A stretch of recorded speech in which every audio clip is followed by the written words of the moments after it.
My dear learners, for this course on heat transfer. In this module 2, we are discussing on transient heat conduction. Moving for the final topic of our discussion on transient heat conduction, today we are ready to discuss transient heat conduction in semi-infinite solids. What do you mean by semi-infinite solids? So if I consider a solid which is infinitely long in all the directions, let us consider a solid which is infinitely long in all the directions of space. Is an infinite solid. At the exact midpoint, if I split it, each half can be treated as semi-infinite solids. So for a semi-infinite solid, let us say the temperature be Ti, initial temperature, and the surface is exposed to ambient temperature Ta at exactly midpoint. I splitted it. Both the halves can be considered as semi-infinite solids. So semi-infinite solids is nothing but the half of infinite solid, wherein which it is infinitely long in all the directions. So now the governing differential equation.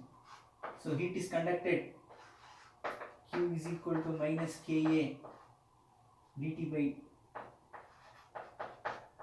dx. Now the governing differential equation for semi-infinite bodies is given by dt by dt is equal to alpha d square t by dx square. This is because of the reason the conductive resistance cannot be neglected here also. So since we have second order in space and first order in time, I want three conditions to solve this. The conditions are at time t is equal to 0, the temperature T is T initial. Now at x is equal to 0, here if I consider at x is equal to 0, temperature is equal to ambient temperature T infinity. Now at x is equal to infinity, if I measure, there is no change, so therefore temperature will be initial temperature itself.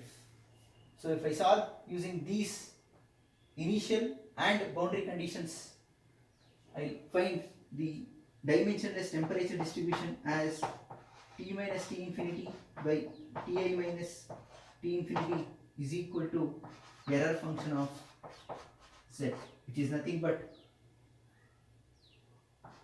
error function of Z is termed as Gaussian error function.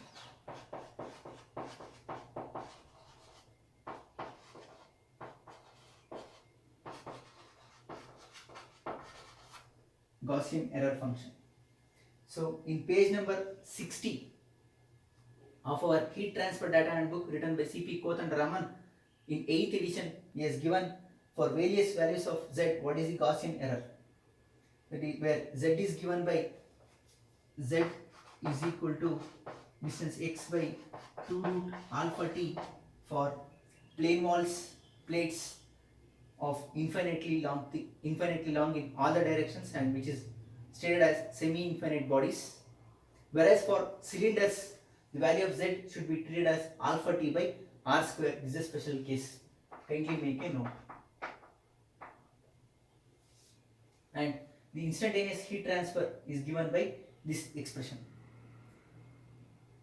Now let us solve a numerical problem on transient heat conduction in semi-infinite solids. In the question itself, he has to mention treat the problem as semi-infinite solids. Then only we can treat the body as semi-infinite solids. Else we will calculate the value of Biot number. If Biot number is less than 0.1, we treat it as lumped system analysis. If Biot number is greater than 0.1, less than 100, we treat it as infinite bodies, and we will go for Heisler charts to solve the problem. Whereas in case of semi-infinite bodies, he himself will be given in the question, treat the problem as semi-infinite bodies. So such problems are addressed with the help of Gaussian error function, which is given in page number 60 of our heat transfer data handbook written by C.P. Kothandaraman, 8th edition. So let us solve problem number 5. The initial uniform temperature of a thick concrete wall alpha is equal to 1.6 into 10 to the power of minus 3 meter square per hour. K is equal to 0.94 watt per meter degree Celsius of a jet engine test cell is 25 degrees Celsius. The surface temperature of the valve suddenly rises to 340 degrees Celsius when the combination of exhaust gases from the turbojet and spray of cooling water occurs. Determine the temperature at a point 80 mm from the surface after 8 hours. The instantaneous heat flow rate at the specified plane and also at the surface itself at the instant mentioned in question 1. Use solution for semi-infinite solid. So if I list out the data given for problem number 5, we have the data as the thermal diffusivity is specified as 1.6 into 10 to the power of minus 3 meter square per hour, and thermal conductivity is 0.94 watt per meter degree Celsius. The initial temperature Ti is 25 degrees Celsius. The surface temperature T infinity rises to 340 degrees Celsius. So he is asking to find the temperature at x is equal to 80 mm, 0.08 meters, when time t is equal to 8 hours. So alpha is also in meter square per hour, time t is also in hours, so we can keep the common units. So now, since he is stating to solve the problem by considering it as semi-infinite solid, we know that z is equal to x by 2 root alpha t. If I solve, I will get the value as 0.08 divided by 2 into root of alpha is 1.6 exponential minus 3 into t is 8 hours, which is turning out to be 0.3536.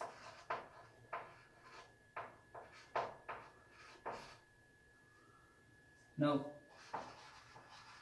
from page number 60 of data handbook by C.P. Kothandaraman,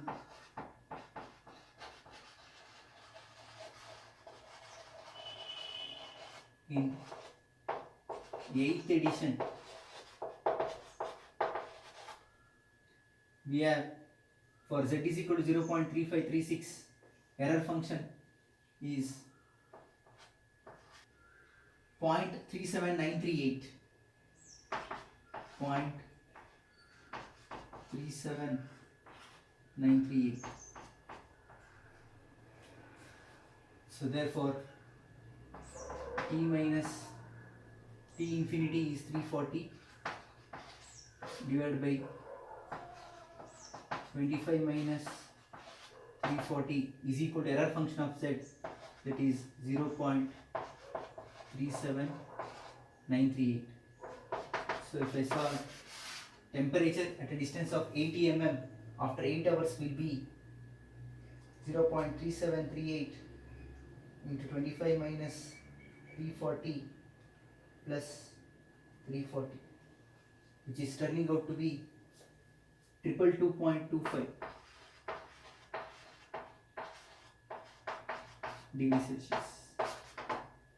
Next, moving for second one, he is asking the instantaneous heat flow. We know the formula for instantaneous heat flow, Qi is equal to minus Ka Ti minus T infinity by root of pi alpha t into e to the power of minus x square by 4 alpha t. So if I substitute and solve, I will get the value as minus thermal conductivity is 0.94 into area is not given, so therefore consider area as unity 1. Initial temperature is 25, ambient temperature is 340 divided by root of pi into alpha is 1.6 exponential minus 3, t is 8 hours. So this term will be equal to minus 1476.6 into e to the power of minus x is 0.08 square divided by 4 into 1.6 exponential minus 3 into t is 8 hours, which is 0.8824. So therefore instantaneous heat flow is minus 1476.6 minus 1303 watt per meter square, because we are using unit cross sectional area. Now coming for third case, Q I at x is equal to 0. If I put x is equal to 0, I will get only this term, it is minus Ka Ti minus T infinity by root of pi alpha t, which I have calculated for this reason itself, which is minus 1476 watt per meter square. So this is the solution for problem number 5, which is on semi-infinite solid, and this is the procedure you should employ to solve problems on semi-infinite solids. The very important note is that for cylinders and spheres, z is given by alpha t by r square. We cannot refer page number 60 whenever you solve problems on cylinders and spheres. In page number 60, the Gaussian error function for z is equal to x by 2 root alpha t is present. It is not given for alpha t by r square. Kindly make a note of that. That's all from this lecture. Thank you all.